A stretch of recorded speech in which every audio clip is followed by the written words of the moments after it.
आईची सुवार्ता सुवार्तेंतल्या आणि सुवार्ते भायल्या शास्त्र्यांक आनी फारिजेवांक एक सारकी नाटवता, कित्याक जेजून सुवार्थेंत बारीस प्रमुख सत कळीत केला.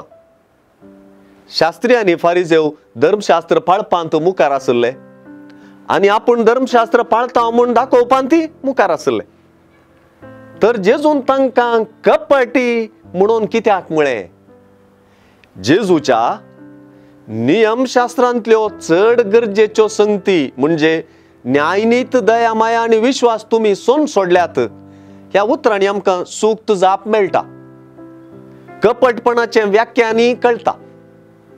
जेजूची उतरां नियमशास्त्र पाळपा दिशेन भोव महत्वाच्या वा गरजेच्या न्यायनीत, दया, माया आनी विश्वासाच्या गजालींनी पाटी पडोवन देवाक दांत एकवंटो दिल्ल्यांत कितें फायदो म्हणलो सवाला बरीत आवाज उठयतात. न्यायनीत, दया, माया आनी विश्वास मनशा संबंधांत पयलीं जावंक जाय आनी ही लक्षणां नियमशास्त्र पाळपांत पयलीं जावन दिसूंक जाय.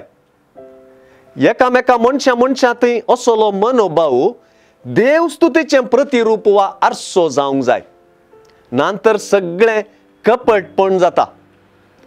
मनशा संबंधांत अनीत, अन्याय, रागमसर आनी अविश्वास आनी देवस्तुती दोन्ही सांगाता वचनांत एकामेका न्यायनितीच्या आनी मोगा मैपासाच्या मनोभावांनी जियेतल्यांक देवस्तुती बरी जुळता.